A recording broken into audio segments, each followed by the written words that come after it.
Hey everybody, this is part two of the true Hebrews Jews, or the so-called black people, or African Americans. Real quick, I just want to say for all you keyboard heroes out there, you Johnny wannabe bads with your comments, you're wasting your time with me. It takes 2 clicks, total of 45 seconds to a minute, to first remove you and then block you. And that's what happens to you. So you're wasting your time here. And those of you with this Edom thing, the groups you're following are most of them are uh, funded by sources that are behind the scenes, and they want division, divide and conquer. Remember that the 1% Club live by divide and conquer and order through chaos, ordo ab chao. Okay? So they want to cause division, and that's one of the many ways they do it. There's other ways I'll talk about in another video, but so for all you people out there with keyboard courage, don't waste your time. And all you Edom, Esau people, you don't know what's in my blood. Okay? If you believe the North American Indians were one of the tribes of Israel, then you got me all wrong. So anyway, let's get into this. Genesis 15:13 says, "And he said unto Abram, Know of surety that thy seed shall be a stranger in the land." Okay, this is the Most High talking to Abram. He says, "Thy seed shall be a stranger in a land that is not theirs, and shall serve them, and they shall afflict them 400 years." Let me ask you something.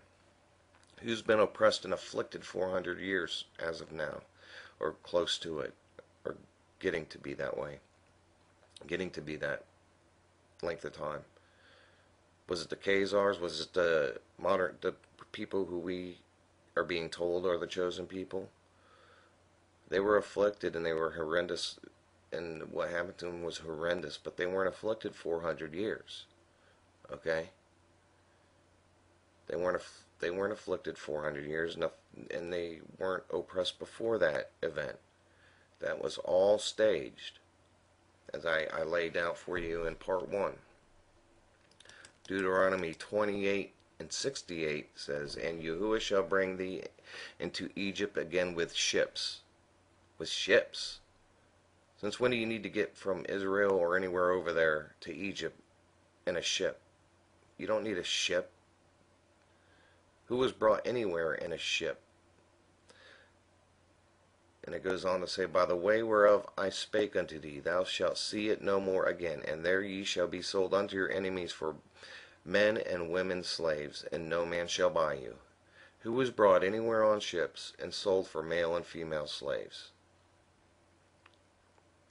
And here it says, KJV, it says bondmen and bondwomen. But it's male and female slaves. That's what a bondman or bondwoman is. Who did that happen to? That happened to the Khazars, or the people we're being told were the chosen people who are in Israel right now? No. It happened to your so-called black people, or African Americans is who it happened to. And this is modern day Egypt. Just look at the back of your $1 bill. Riddle me this. Why is there a pyramid on the back of your $1 bill? Okay? Leviticus 26:17 says, "And I will set my face against you, and ye shall be slain before your enemies. They that hate you shall reign over you, and ye shall flee when none pursueth you." Who is reigning over Israel right now? No one's reigning over Israel. Israel's powerful. Israel took Jerusalem in 6 days. In the 6-day war. Look it up. 6-day war. Okay? Leviticus 26:37 says, And they shall fall upon one another as it were before a sword, when none pursueth, and ye shall have no power to stand before your enemies. Once again, they got plenty of power to stand before their enemies. This United States Incorporated gives them billions of dollars every year to stand against their enemies. Who are the ones that are unable to stand against their enemies right now?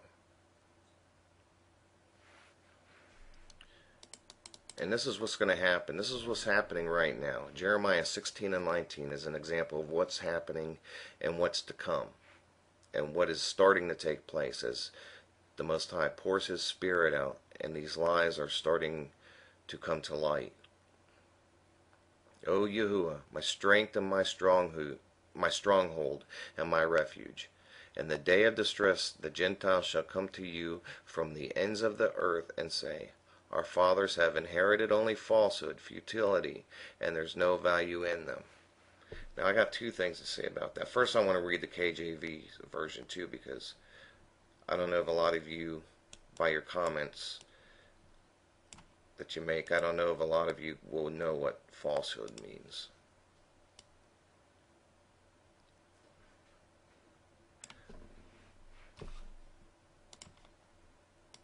Jeremiah 16:19. O Yahuwah, my strength and my fortress and my refuge, in the day of affliction the Gentiles shall come unto thee from the ends of the earth, and shall say, Surely our fathers have inherited lies. That's what falsehood means. Vanity and things wherein there is no profit. Okay, so there you go. I hope I've been able to open some of you's eyes, and for those who have ears to hear, let them hear. May peace be upon you and blessings. Thank you. Shalom.